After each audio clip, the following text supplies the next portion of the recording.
వారి అనుయాయులను మాత్రమే ఉద్ధరించినటువంటి రామానుజాచార్యుల వారు ఎలా సమతామూర్తులవుతారండి? అయ్యా, మీరు యోగ్యులు, యతీశ్వరులు, మీకు చెప్పాల్సినటువంటి పరిస్థితి కలిగినందుకు నేను నిజంగా చింతిస్తున్నానండి.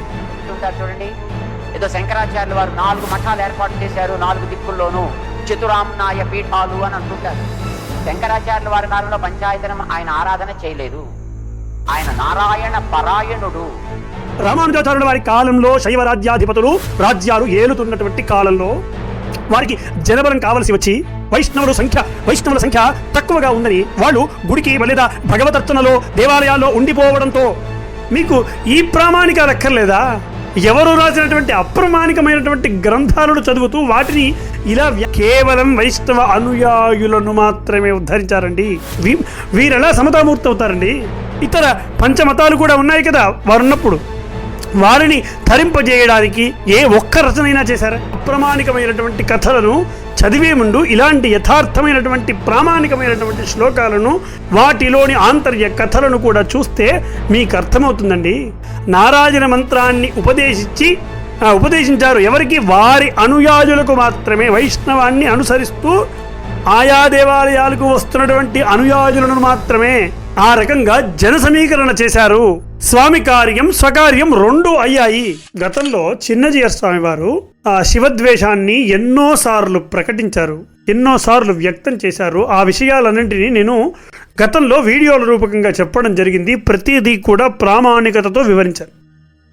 ఇప్పుడు కాస్త శివద్వేషం కాస్త ముదిరి ప్రస్తుతం శంకర మరియు ఆమ్నాయాల ద్వేషంగా, అది ఒక సంప్రదాయ ద్వేషంగా పరిణితి చెందుతూ వస్తూ ఉంది. అది ఎలాంటి తీవ్ర రూపం దాల్చుతుందో అనేదే అర్థం కావడం లేదండి.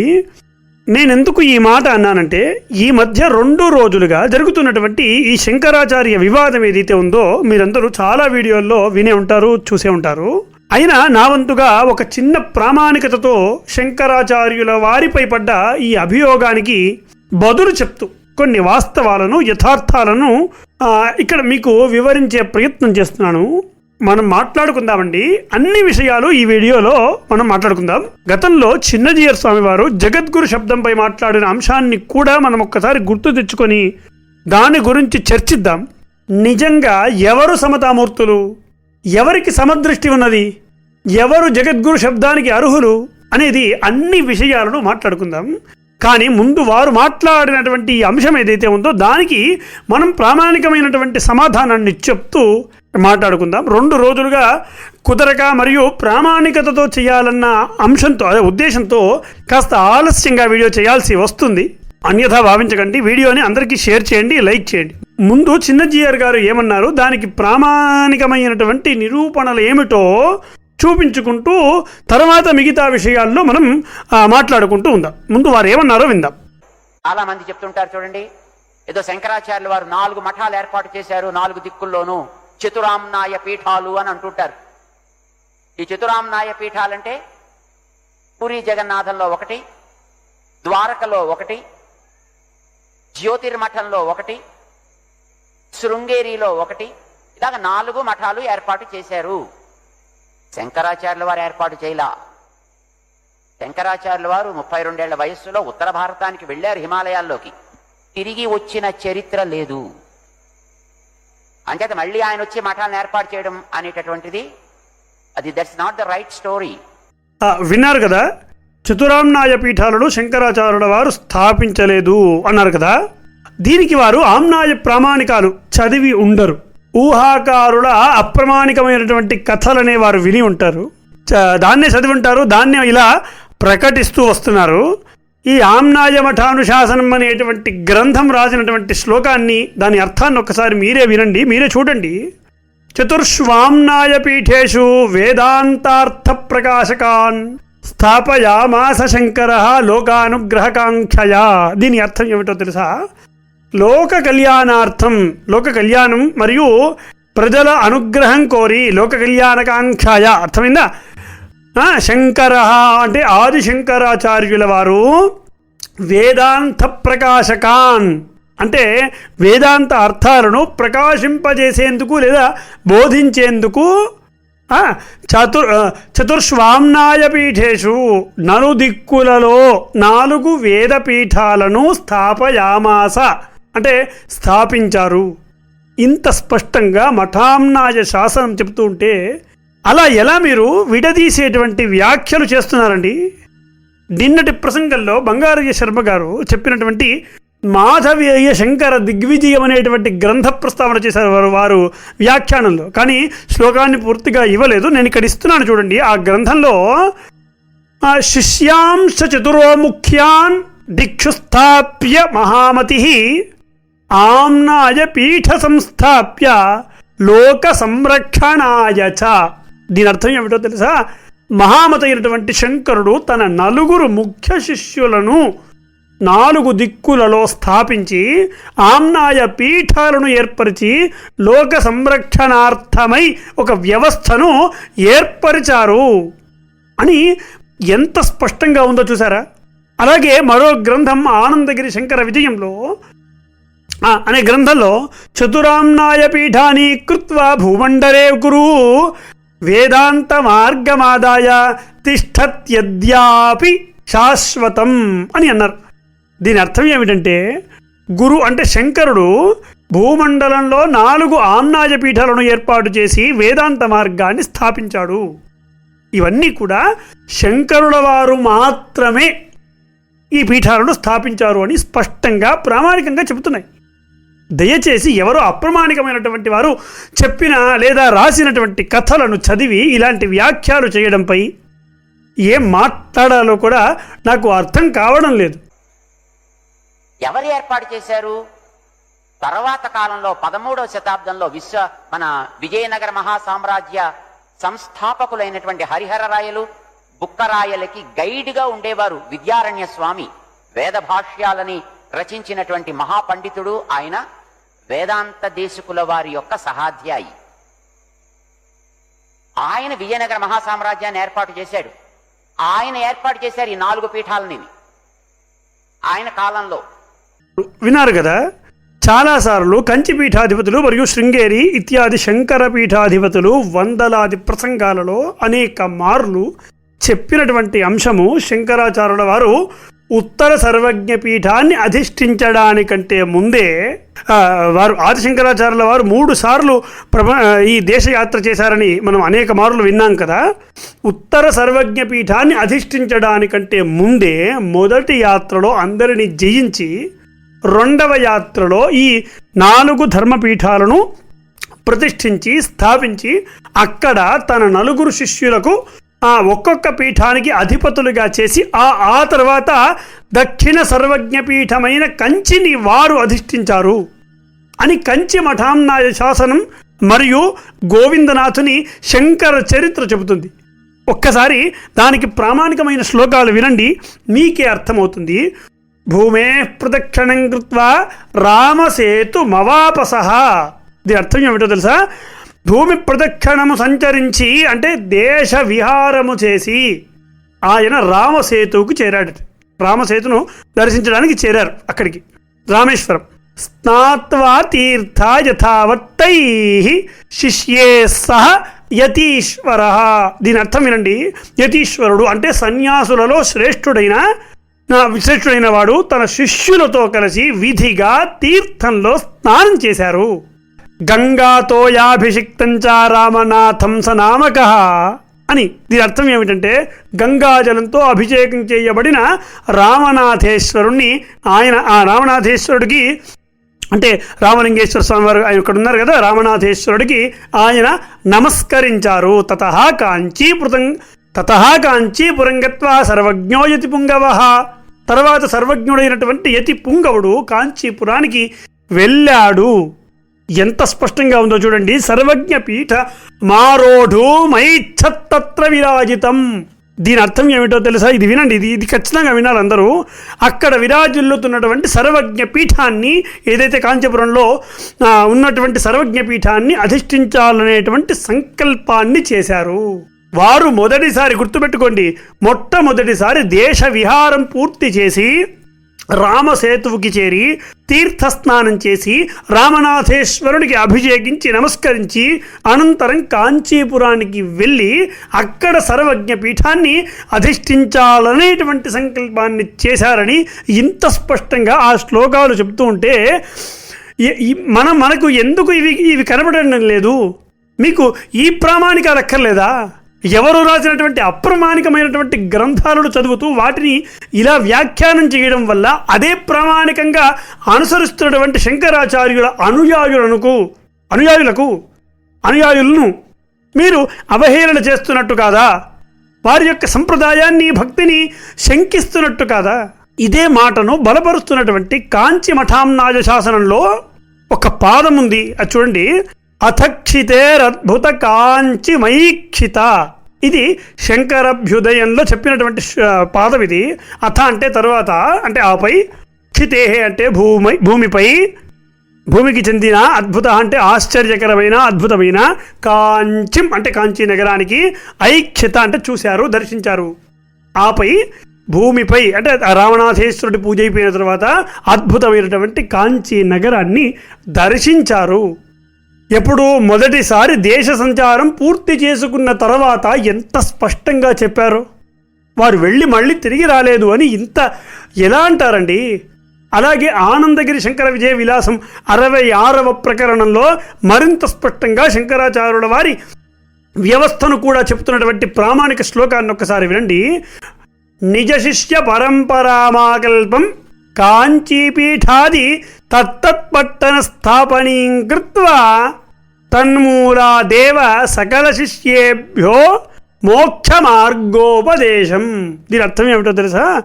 తన స్వీయ శిష్య పరంపరను ఏర్పాటు చేసి కాంచీపీఠం మొదలైనటువంటి వివిధ పట్టణాలలో శృంగేరి, పురి, ద్వారకా, బదరి ఇవన్నాయి కదా ఈ పీఠాలు, 4 ఆమ్నాయ పీఠాలను, వాటిని స్థాపించి వాటి ఆధారంగా సమస్త శిష్యులకు మోక్ష మార్గాన్ని ఉపదేశించారు. ఎంత స్పష్టంగా ఉందో చూడండి. పీఠాలను ఏర్పాటు చేయడం కోసం 2వసారి మళ్ళీ భారతదేశ యాత్ర చేయాల్సి వచ్చింది. ఏమండి, మీరు యతీశ్వరులు కదా, ఈ ప్రామాణికం గురించి మీరు చదవలేదా? లేకుంటే మరచిపోయారా? ఇవన్నీ మీకు తెలియదా? ఆ తర్వాత కొద్ది కాలానికి ఉత్తర సర్వజ్ఞ పీఠాన్ని కూడా ధర్మమయం చేయాలని, అధిష్ఠించాలని మరొక సంకల్పాన్ని చేసి 3వసారి మళ్ళీ ఉత్తర భారతదేశ యాత్రను చేస్తూ కాశ్మీర సర్వజ్ఞ పీఠాన్ని అధిష్ఠించాలని ప్రయాణమయ్యారు. వారు అధిష్ఠించినటువంటి ఈ సర్వజ్ఞ పీఠాన్ని తన శిష్యులలో దక్షిణాంనాయ పీఠం, అంటే పక్కనే ఉంటుంది కదా దక్షిణాంనాయ పీఠం కాంచీపురానికి, ఈ దక్షిణాంనాయ పీఠానికి అధిపతులుగా అప్పుడు ఏర్పాటు చేసినటువంటి సురేశ్వరాచార్యుల వారికి ఈ పీఠానికి బాధ్యతలు కూడా, అంటే ఈ కాంచీ సర్వజ్ఞ పీఠ బాధ్యతలు కూడా వారికి అప్పచెప్పి ఉత్తర కాశ్మీర సర్వజ్ఞ పీఠం వైపు వారు వెళ్ళారని ఎంత స్పష్టంగా బలపరుస్తున్నటువంటి శ్లోకాన్ని ఒక్కసారి మీరు వినండి. మీరు వింటే మీకు అర్థమవుతుంది. ఇతి నిశ్చిత్వ మనసా శ్రీమాన్ శంకర దేశికః మఠే శ్రీ శారదాభిఖ్యే సర్వజ్ఞం యదధా మునిం సురేశ్వరం వృత్తికృతం అంతికస్థం సదా ఆర్ద్రాత్. ఇతి నిశ్చిత మనస, ఈ విధంగా మనస్సులో నిర్ణయించి శ్రీమాన్ శంకర దేశిక, మహోన్నతుడైనటువంటి శంకర దేశికుడు అంటే శంకరాచార్యుల వారు, మఠే శ్రీ శారదాభిఖ్యే, శ్రీ శారద అనే పేరు గల మఠంలో, అంటే అర్థమైందా? సర్వజ్ఞం యదధాత్ మునిం, సర్వజ్ఞుడైనటువంటి మునిని నియమించాడు, ప్రతిష్ఠించాడు. వారెవరు? సురేశ్వరం, సురేశ్వరుని అంటే ఆయన శిష్యులైనటువంటి సురేశ్వరాచార్యులని వృత్తికృతం.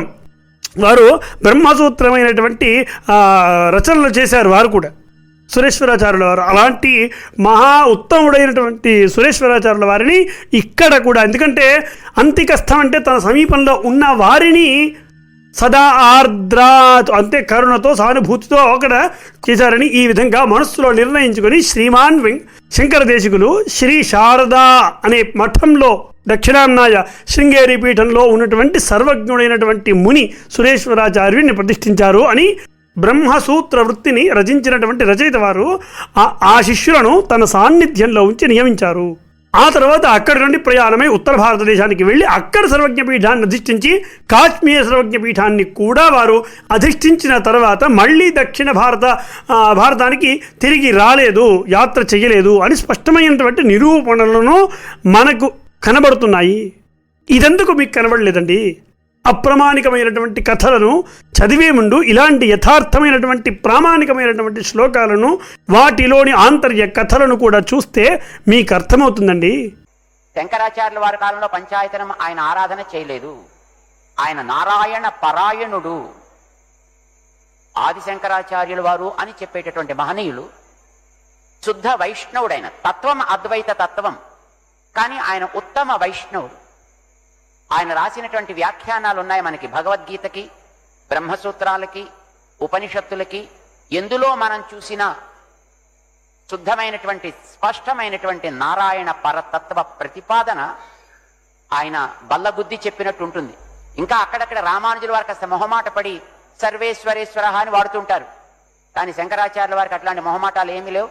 నారాయణ వాసుదేవ విష్ణు స్పష్టంగా చెబుతారు ఆయన వారి భాష్యాల్లో.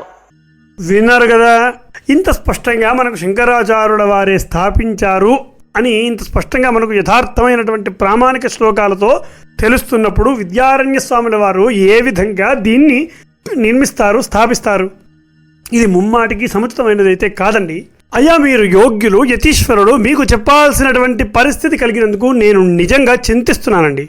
నేను గతంలో ఒక వీడియోలో కూడా చాలా స్పష్టంగా శంకరాచార్యుల వారు స్మార్త సంప్రదాయానికి చెందినటువంటి వారు అని చెప్పాను.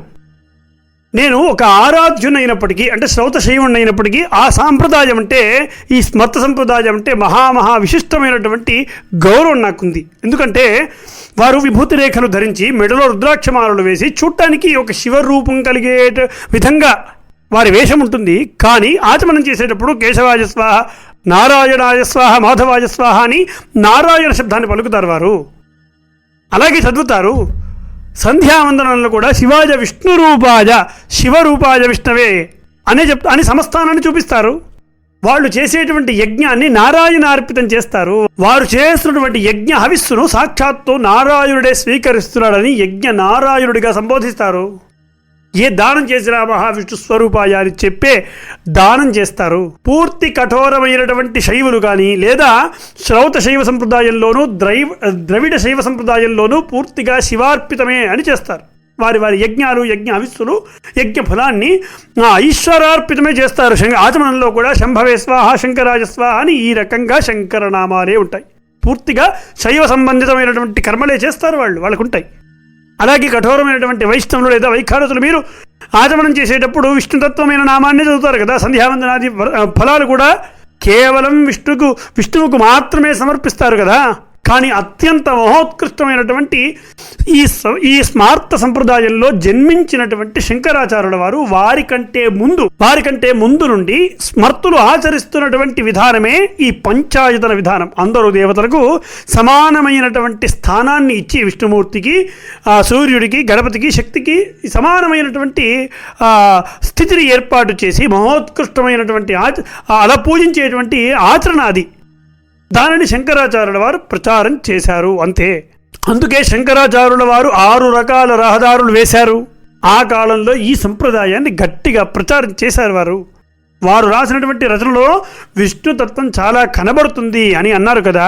అది ముమ్మాటికి పొరపాటంటే. నిజానికి స్మార్తులు వాళ్ళు చేసేటువంటి యజ్ఞావిసును ఏ విధంగా అయితే విష్ణుమూర్తికి సమర్పిస్తారు అని మనం చెప్పుకున్నాం కదా. ఇక్కడ కూడా విష్ణుతత్వాన్ని శంకరాచార్యుల వారు అద్భుతంగా అభివర్ణించారు. కానీ అంతే విధంగా మిగతా మతాల వారికి అన్ని రకాల అద్భుతమైనటువంటి గ్రంథాలు రాశారు. అంతకంటే గొప్పవైనటువంటి వ్యాఖ్యానాలు చేశారు. ఈశావాస్యోపనిషత్ వ్యాఖ్యానం చేశారు. ఆత్మాత్మం గిరిజామతి సహచరాహ అంటూ శివమానస పూజను ప్రవేశపెట్టారు. దాంట్లో శివతత్వాన్ని చూస్తే ఒళ్ళు జలధరిస్తుంది. ఒక్క శివమానస పూజతో శివతత్వాన్ని ఎంత గొప్పగా అలాంటి పూజలను ప్రవేశపెట్టారు. వీటిని ఎలా మర్చారండి మీరు? త్రిపుర సుందరి ఆరాధన కూడా వారే ప్రవేశపెట్టారు కదా శాక్తేయంలో. రామానుజాచార్యుల వారు అక్కడక్కడ సర్వేశ్వరుడు అని అన్నారు అని మీరు ఏదో చెప్పారు కదా. నిజానికి రామానుజాచార్యుల వారు ఆ ఒక్క పదానికే పరిమితం అయిపోయి ఉంటారు. రామానుజాచార్యుల వారు వైష్ణవంలోని అనుయాయులను మాత్రమే ఉద్ధరించారు. మళ్ళీ చెప్తున్నాను, అప్పటికే శంకరాచార్యుల వారు వేసినటువంటి వైష్ణవము అనేటువంటి రహదారిలో ఉన్న శ్రీ రామానుజాచార్యుల వారు తన శిష్యులను మరియు తన అనుయాయులకు కుల మత వర్ణరహితంగా నారాయణ మంత్రాన్ని ఉపదేశించారు. అంతే తప్ప వారు ఒక శైవుల్లోనో లేదా శాక్తేయుల్లోనో కౌమారులు కానీ సౌరుల్లో కానీ గానాపత్యుల్లో కానీ ఇతర పంచమతాలు కూడా ఉన్నాయి కదా, వారున్నప్పుడు వారిని తరింపజేయడానికి ఏ ఒక్క రచనైనా చేశారా? ఏ ఒక్కరినైనా ఉద్ధరించారా? ఇలా ఎవరినైనా ఇతర పంచమతాల వారికి రచనలు చేసినట్టు కానీ వారికి ముక్తి కలగడం కోసం ఎలాంటి ప్రయత్నాలు చేశారండి? వారు కేవలం వైష్ణవ అనుయాయులను మాత్రమే ఉద్ధరించారండి. వీరెలా సమతామూర్తి అవుతారండి? నన్ను క్షమించండి ఈ మాట అన్నందుకు. గతంలో శ్రీరామానుజాచార్యుల వారి విగ్రహ ఆవిష్కరణలో జగద్గురువు అనేటువంటి శబ్దంపై చిన్నజీయర్ స్వామి వారు చేసినటువంటి అనుచితమైనటువంటి వ్యాఖ్యానాలను నేను దాన్ని అప్పుడే ఖండిస్తూ ఒక వీడియో కూడా చేశాను. ఎవరు పడితే వారు జగద్గురు అని పేరు పెట్టుకుంటూ ఊరిలో తిరుగుతూ ఉంటారు, గల్లీకొకడు జగద్గురు అనే శబ్దాన్ని పెట్టుకొని తిరుగుతూ ఉంటారు అని కామెంట్ చేశారు. వారు నిజమైన జగద్గురువు రామానుజాచార్యుల వారు అని చెప్పుకుంటూ వచ్చారు. జగద్గురువు అన్న శబ్దము కేవలం శంకరాచార్యులకు మాత్రమే ఆపాదించ యోగ్యమైనదండి. వారు ఇన్నిసార్లు 32 ఏళ్ల వయస్సులో 3 సార్లు దేశాన్ని మొత్తం తిరిగి, ఇంత ప్రామాణికత కూడా ఉంది, తిరిగి వారు కేవలం సాధించుకున్నటువంటి స్థితి అది. సమన్యాయం అంటే ఇది. వారు ఆ సంప్రదాయంలో స్మర్త సంప్రదాయంలో ఉన్నవారు కాబట్టి ఆ సంప్రదాయానికి సంపూర్ణమైనటువంటి న్యాయం చేశారనేదే నా అభిప్రాయం. అంతేకాదు వారు మిగతా మతాల వారికి కూడా అంతగానే ఉద్ధరించారు. ఇది కదా సమానత్వం అంటే, ఇది కదా సమతామూర్తి అంటే, వీరు కదా నిజమైన సమతామూర్తులంటే. వారి అనుయాయులను మాత్రమే ఉద్ధరించినటువంటి రామానుజాచార్యుల వారు ఎలా సమతామూర్తులు అవుతారండి? రామానుజాచార్యుల వారి కాలంలో శైవ రాజ్యాలు ఏలుతున్నటువంటి కాలంలో వారికి జనబలం కావలసి వచ్చి వైష్ణవుల సంఖ్య తక్కువగా ఉందని వాళ్ళు గుడికి లేదా భగవదర్చనలో దేవాలయాల్లో ఉండిపోవడంతో, వీరికి సమబలం లేకపోవడంతో కుల మత వర్ణ భేదాలు లేకుండా అందరికీ సమానత్వముగా నారాయణ మంత్రాన్ని ఉపదేశించారు. ఎవరికి? వారి అనుయాయులకు మాత్రమే. వైష్ణవాన్ని అనుసరిస్తూ ఆయా దేవాలయాలకు వస్తున్నటువంటి అనుయాయులను మాత్రమే. ఆ రకంగా జన సమీకరణ చేశారు. స్వామి కార్యం స్వకార్యం 2 అయ్యాయి అని కొంతమంది అంటూ ఉంటారు. ఇందులో ఎంత వాస్తవమో అవాస్తవమో తెలియదు, కానీ ఇది కాదు కదా. మీరు గమనిస్తే ఇప్పటికీ శంకర పీఠాధిపతులు వారి దగ్గరికి వెళ్తే ఒక ఫలమో పుష్పమో మనకు ఇస్తూ ఉంటారు కదా. ఖచ్చితంగా మీరు గమనించండి, ఈసారి ఎప్పుడైనా వెళ్ళినప్పుడు అలా ప్రసాదంగా ఇచ్చేటప్పుడు నారాయణ నారాయణ అనే శబ్దాన్ని పలుకుతూ ఇస్తారు. కావాలంటే మీరు ఎవరైనా పీఠాధిపతుల దగ్గరికి వెళ్ళినప్పుడు ఖచ్చితంగా ప్రసాదం తీసుకునేటప్పుడు గ్రహించండి నేను చెప్పింది వాస్తవమా కాదా అని. మీరలా ఒక శైవ శబ్దాన్ని పలుకుతూ శివార్పణం అని చెప్తూ ఎవరికైనా ఒక ఫలమో పండో ఇవ్వగలరా? పంచాయతనాన్ని శంకరాచార్యుల వారు నిజంగా ప్రవేశపెట్టలేదండి. వారికంటే ముందు నుండి ఆచరించబడినటువంటి ఈ విధానాన్ని ప్రచారం చేశారు అంతే. అలా కొన్ని వందల సంవత్సరాల తర్వాత మళ్ళీ మరుగున పడిపోతున్నటువంటి సందర్భంలో అందరూ ఏకం కావాలి అనేటువంటి దృక్పథంతో, సంకల్పంతో విద్యారణ్యుల వారు మళ్ళీ దీన్ని ప్రచారం చేశారు. తిరిగి ఆదేశించారు, మళ్ళీ మనమందరం కలిసి ఏకమైతే తప్ప ఇలాంటి ముష్కరులను వాళ్ళను ఎదురించలేము, వారి దాడులను మనం తిప్పికొట్టలేము అని చెప్పి ఏకతాటిగా తీసుకువచ్చి అలా చెప్పి ఏకతాటిగా తీసుకుని వచ్చినటువంటి మహనీయులు విద్యారణ్యులు. నిన్న బంగారయ్య శర్మ గారు వ్యాఖ్యానంలో చెప్పినట్టుగా విద్యారణ్య స్వాముల వారి గురువు గారికి, అంటే పూర్వ పీఠాధిపతి, వారికంటే ముందు పీఠాధిపతులకు ఒక ఆలయాన్ని నిర్మించారని చెప్పారు. అది వాస్తవం అండి. ఇది అంతకు ముందు నుండే పరంపరగా వస్తున్నది. ఇప్పుడు నేను చెప్పినటువంటి శ్లోక ప్రామాణికత కూడా ఉన్నది. మీరు ఇలా అనేక రకాల మతాల దాడులు మరియు చేస్తున్నటువంటి సందర్భాల్లో ఇలాంటి కాలాల్లో ఇలాంటి విభేదాలు సృష్టించేటువంటి మాటలు మాట్లాడి పక్కవాడి దృష్టితో వీళ్ళకి ఇన్ని గొడవలు ఉన్నాయని, ఇన్ని తెగలున్నాయని, ఇన్ని రకాల యుద్ధాలున్నాయని ప్రకటితం చేస్తున్న మనమే ఒక అడ్వర్టైజ్మెంట్ చేస్తున్నట్టు లేదా? నేను కూడా అడుగుతున్నాను, సమతామూర్తిని ఆరాధించేటువంటి యతీశ్వరులు కదా మీరు స్వామి, మీరు ఇప్పుడు మొదలు పెట్టండి, పంచాయతనాన్ని మీరే ప్రవేశపెట్టండి, మీరు పూజించి ఆచరించి శివ పంచాయతనాన్ని ప్రచారం చేయండి, మళ్ళీ అందరినీ ఏకధాటిగా తీసుకొని రండి. ఇప్పుడు అత్యంత అవసరం కూడా. అందరం మీకు స్వాగతిస్తాం. నేను ఒక శ్రౌత శైవుణ్ణి అయినప్పటికీ స్మార్త సంప్రదాయం అంటే నాకు చాలా చాలా చాలా గౌరవం. అంత గొప్ప సంప్రదాయానికి మూలుడైనటువంటి శంకరాచార్యుల వారికి ఇలా వారి సంప్రదాయం నుండి వారిని విడదీయడం ఆమోదయోగ్యమైతే కాదండి. శంకర ఏవ సాక్షాత్తు ఆ పరమేశ్వరుడి స్వరూపమే శంకరుడు. రామానుజాచార్యుల వారే సర్వేశ్వరుడు అని అన్నప్పుడు మీరు కూడా సర్వేశ్వరుడైనటువంటి పరమేశ్వరుడి పంచాయతనాన్ని మళ్ళీ మొదలుపెట్టండి, మీరే ప్రారంభించండి, మీరు ఆచరించి దాన్ని ప్రారంభింపజేసి అందరి చేత ప్రారంభింపజేయండి. ఏకదాటిగా అందరం ఒక మాటపై వచ్చే విధంగా ప్రయత్నం చేయండి. నేను ఏమైనా తప్పును మాట్లాడి ఉంటే నిజంగా నన్ను క్షమించండి. జయ జయ భారతం, జయ జయ భారత మాతరం, జయ శ్రీరామ.